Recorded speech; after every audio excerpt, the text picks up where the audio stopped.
ಮೈ god, ಎಲ್ನೆಸ್ ಇರುವಂಥ player, injury ಆಗಿರುವಂಥ player, orange cap holder ಎಲ್ಲ ಮ್ಯಾಚ್ನೂ ಆಡ್ತಾರೆ ಅಂತಂದರೆ ನಂಬ್ತೀರಾ? ಹೌದು, ನಂಬಲೇಬೇಕು. ಇಂಜುರಿ ಇಟ್ಕೊಂಡು ಕೂಡ, ಎಲ್ನೆಸ್ ಇಟ್ಕೊಂಡು ಕೂಡ ಬಿಡಬಾರ್ದು, ಪಂದ್ಯನ ಸ್ಕಿಪ್ ಮಾಡಬಾರ್ದು, ಬೇಕು ಅಂತ ಕೂತ್ಕೊಬಾರ್ದು, ನಾನೇ ಕೂತ್ಕೊಬಾರ್ದು, ಸ್ವಲ್ಪ ಮಟ್ಟಿಗೆ ನನಗೆ ಚಾನ್ಸ್ ಇದೆ ಅಂತಲೂ ಕೂಡ ಆಡಬೇಕು ಅಂತ ವಿರಾಟ್ ಕೊಹ್ಲಿ ಅವರು ಆಡಿರೋವಂಥದ್ದು. ಸೊ ನಿನ್ನೆ ಮ್ಯಾಚ್ ಆದ ನಂತರ ವಿರಾಟ್ ಕೊಹ್ಲಿ ಅವರಿಗೆ ಏನಾಗಿದೆ ಅನ್ನೋ ರಿಲೇಟೆಡ್ ಕ್ಲಾರಿಟಿನೇ ಸಿಕ್ಕಿರಲಿಲ್ಲ. ಲಾಸ್ಟ್ ಮ್ಯಾಚ್ ಬಂದ ನಂತರ ನಮ್ಗೆ ಅಪ್ಡೇಟ್ ಏನು ಅಂತಂದರೆ ಸ್ವಲ್ಪ ಆ್ಯಂಕಲ್ ಪ್ರಾಬ್ಲಮ್ ಆಗಿದೆ ಅಂತ ಅಪ್ಡೇಟ್ ಬಂದಿತ್ತು. ಬಟ್ ಅವ್ರಿಗೆ ಏನಾಗಿದೆ ಅಂತ ಅವರೇ ನಿನ್ನೆ ಮ್ಯಾಚ್ ಆದ ನಂತರ ಹೇಳಿದ್ರು. ಅವ್ರಿಗೆ ಆ್ಯಂಕಲ್ ಪ್ರಾಬ್ಲಮ್ ಪ್ರಾಬ್ಲಮ್ಮು ನೀ ಪ್ರಾಬ್ಲಮ್ಮು ಅಂತ. ನೀ ಸೋರ್ನೆಸ್ ಅವರಿಗೆ ಲಾಸ್ಟ್ ಮ್ಯಾಚೇ ಇತ್ತಂತೆ, ನೀ ಪ್ರಾಬ್ಲಮ್, ನೀ ಎಲ್ತರ ಪೇಯ್ನ್ ಇತ್ತಂತೆ. ಆ್ಯಂಡ್ ಈ ಮ್ಯಾಚು ಕೂಡ ಅವ್ರು 100% ಫಿಟ್ ಇರಲಿಲ್ವಂತೆ. 100% ಇಲ್ಲ ಅಂತ ಅಂದ್ರೂ ಕೂಡ ಏನಕ್ಕೆ ಆಡಬೇಕು ಅಂತ ಕೇಳ್ತು ಅಂತಂದರೆ, ಗುರು ಯಂಗ್ಸ್ಟರ್ಸ್ಗಳಿಗೆ ಆಪರ್ಚುನಿಟಿ ಕೊಡಬೇಕು, ಬೇರೆಯವ್ರಿಗೆಲ್ಲ ಆಪರ್ಚುನಿಟಿ ಕೊಡಬೇಕಲ್ವಾ. 100% ಇಲ್ಲ ಅಂದರೆ ಏನಕ್ಕೆ ಆಡಬೇಕಮ್ಮ ಅಂತ. ಛಲಾಗುರು ಒಂದು ಕಿಚ್ಚು, ಏನಾದರೂ ಮಾಡಲೇಬೇಕು ನಾನು, ಇನ್ನೆಷ್ಟು ದಿನ ಆಡ್ತೀನಿ, ಇನ್ನೆಷ್ಟು ವರ್ಷ ಆಡ್ತೀನಿ, ಇವಾಗಲೇ ಆಡಬೇಕಾದ್ರೆ ಏನಾದರೂ ಒಂದು ಮಾಡಬೇಕು ಅನ್ನೋದು ವಿರಾಟ್ ಕೊಹ್ಲಿ ಅವರಿಗೆ. ನೋಡಿ, ಯಂಗ್ಸ್ಟರ್ಸ್ಗಳು ವಿರಾಟ್ ಕೊಹ್ಲಿ ನೋಡಿ ಕಲ್ತ್ಕೊಬೇಕು. ನೋಡಿ, ಅವ್ರಿಗೆ ಸಾರ್ನೆಸ್ ಇದ್ರೂ ಕೂಡ, ನೀ ಪ್ರಾಬ್ಲಮ್ ಇದ್ರೂ ಕೂಡ ಅವ್ರು ಇಂಪ್ಯಾಕ್ಟ್ ಪ್ಲೇಯರಾಗಿ ನಾನು ಆಡಬೇಕು ಅನ್ನೋಂಥದ್ದು ಏನು ಇರಲಿಲ್ಲ ಅಲ್ಲಿ. ಅವರೇ ಹೇಳಿದ್ರು, ನಾನು ಇಂಪ್ಯಾಕ್ಟ್ ಪ್ಲೇಯರಾಗಿ ಆಡೋದಿಲ್ಲ, ನಾನು ಯಾವತ್ತೂ ಕೂಡ ಇಂಪ್ಯಾಕ್ಟ್ ಪ್ಲೇಯರಾಗಿ ಆಡೋದಕ್ಕೆ ಇಷ್ಟಪಡಲ್ಲ ಅಂತ ವಿರಾಟ್ ಕೊಹ್ಲಿ ಅವರು ಲಾಸ್ಟ್ ಸೀಸನ್ನೇ ಹೇಳಿದರು. ಬಟ್ ಇವಾಗ ಅವ್ರಿಗೆ ಒಂಥರ ದಾರಿ ಏನಾಯಿತು ಅಂದರೆ ಆ ಥರ ಆಯಿತು, ಇಂಪ್ಯಾಕ್ಟ್ ಪ್ಲೇಯರಾಗಿ ಆಡಲೇಬೇಕಾಯಿತು. ಸೊ ಅವ್ರು ಇಂಪ್ಯಾಕ್ಟ್ ಪ್ಲೇಯರ್ ಬಿಟ್ಟು ಬೇರೆ ಕಡೆ ಆಡೋಕ್ಕೆ ಆಗ್ತಿರ್ಲಿಲ್ಲ, ಅವ್ರಿಗೆ ಫೀಲ್ಡಿಂಗ್ ಮಾಡೋದಕ್ಕೆ ಆಗ್ತಿರಲಿಲ್ಲ, 20 ಓವರ್ ನಿಂತ್ಕೊಂಡು ಫೀಲ್ಡಿಂಗ್ ಮಾಡೋದಕ್ಕೆ ಆಗ್ತಿರಲಿಲ್ಲ. ಸೊ ಅದಕ್ಕೋಸ್ಕರ ಇಂಪ್ಯಾಕ್ಟ್ ಪ್ಲೇಯರಾಗಿ ಮೊದಲ ಬಾರಿಗೆ ವಿರಾಟ್ ಕೊಹ್ಲಿ ಆಡ್ಬಿಟ್ಟು ಸಖತ್ತಾಗಿ ಇಂಪ್ಯಾಕ್ಟ್ನ ಮಾಡಿದ್ರು. ಆ್ಯಂಡ್ ಅವ್ರು ಹೇಳ್ತಾರೆ, 4-5 ದಿನದಿಂದ ನಾನು ಸ್ಕ್ಯಾನರಲ್ಲೇ ಇದ್ದೀನಿ ಅಂದರೆ ಅವ್ರಿಗೆ ಹುಷಾರಿಲ್ವಂತೆ, ಇಲ್ನೆಸ್ಸು ಕೂಡ ಇತ್ತಂತೆ.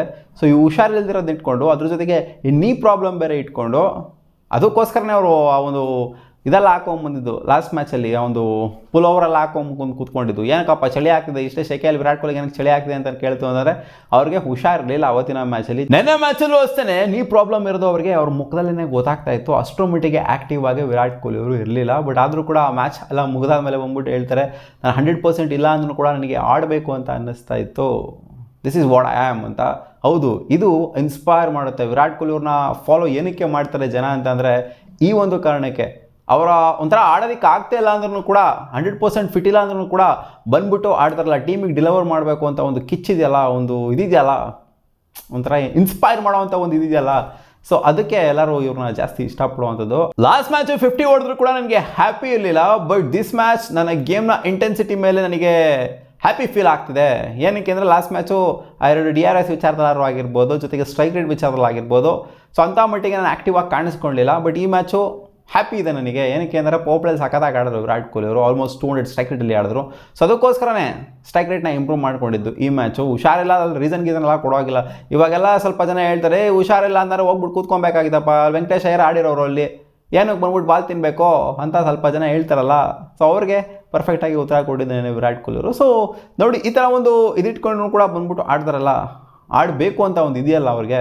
ಸೊ ಇದನ್ನು ಮೆಚ್ಕೊಬೇಕು. ಇದು ಎಲ್ಲರಿಗೂ ಕೂಡ ಬರೋದಿಲ್ಲ. ಸ್ವಲ್ಪ ಜನ ಪ್ಲೇಯರ್ಸ್ಗಳನ್ನ ನೋಡಿದ್ದೀವಿ, ಸ್ವಲ್ಪ ಇಷ್ಟೇ ಆಗಂಗಿಲ್ಲ, ಕೂತ್ಕೊಂಡ್ಬಿಡ್ತಾರೆ, ನನ್ನ ಕೈಲಿ ಆಡೋಕ್ಕಾಗಲ್ಲ ಗುರು ಅನ್ನೋ ಥರ ಕೂತ್ಕೊಂಡ್ಬಿಡ್ತಾರೆ, ಏನೋ ತಲೆ ಮೇಲೆ ಬಿದ್ದೋಗಿರೋ ಥರ ಕೂತ್ಕೊಂಡ್ಬಿಡ್ತಾರೆ. ಅವ್ರಿಗೆ ಹುಷಾರಿಲ್ಲ ಅಂದ್ರೂ, ನೀ ಪ್ರಾಬ್ಲಮ್ ಇದ್ರೂ ಅಲ್ಲ, ಬರೀ ಇವಾಗ ಮಾತ್ರ ಅಂತಲ್ಲ. ವಿರಾಟ್ ಕೊಹ್ಲಿ ನೋಡಿದ್ವಿ 2016ನಲ್ಲಿ ಆ ಸ್ಟಿಚಸ್ಗಳನ್ನ ಹಾಕ್ಕೊಂಡು, ತಂಬಲ್ಲಿ ಸ್ಟಿಚಸ್ಗಳನ್ನೆಲ್ಲ ಹಿಂಗೆ ಉದ್ದಕ್ಕೆ ಹಾಕಿಸ್ಕೊಂಡು ಕೂಡ ಬಂದ್ಬಿಟ್ಟು ಸೆಂಚುರಿ ಹೊಡೆದಂಥ ವಿರಾಟ್ ಕೊಹ್ಲಿ.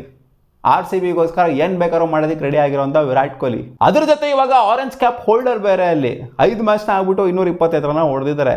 ಬಿಟ್ಕೊಂಡು ಕೊಡಲೇಬಾರ್ದು ನಜ್ಜಿ. ನೋಡಿ ಹೆಂಗಿದೆ ಅಂತ ನಜ್ಜಿ. ನಾನು ಸ್ಕೂಲಿಗೆ ಹೋಗ್ತಿದ್ದಾಗೂ ವಿರಾಟ್ ಕೊಹ್ಲಿ ಆರೆಂಜ್ ಕ್ಯಾಪು, ಕಾಲೇಜ್ಗೆ ಹೋಗ್ತಿದ್ದಾಗೂ ವಿರಾಟ್ ಕೊಹ್ಲಿ ಆರೆಂಜ್ ಕ್ಯಾಪು.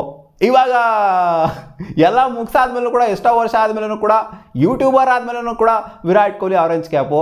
ಇವರು ಬರೀ ಇವಾಗಿನ ಯಂಗ್ಸ್ಟರ್ಸ್ಗಳು, ಇವಾಗ ಕ್ರಿಕೆಟ್ನ ನೋಡ್ತಾ ಇರೋಂಥ ಯಂಗ್ಸ್ಟರ್ಸ್ಗಳಿಗೆ ಮಾತ್ರ ಇನ್ಸ್ಪೈರ್ ಮಾಡಿದ್ರೆ, ಮೋಟಿವೇಟ್ ಮಾಡಿದ್ರಂತ ಅಲ್ಲ, ಪ್ರತಿಯೊಬ್ಬ ಕ್ರಿಕೆಟಿಂಗ್ ಫ್ಯಾನ್ಸ್ಗಳನ್ನೂ ಮೋಟಿವೇಟ್ ಮಾಡ್ತಿದ್ದಾರೆ. ನೋಡು ಗುರೋ, ನಾನು ಅವಾಗಿಂದ ಇವಾಗಲವರೆಗೂ ಹಂಗೆ ಕನ್ಸಿಸ್ಟೆಂಟ್ ಆಗಿದ್ದೀನಿ, ನಿಂದೇನು ಗುರೋ, ನೀನು ಹಂಗೆ ಇರೋ ಗುರೋ ಅನ್ನೋ ಥರ.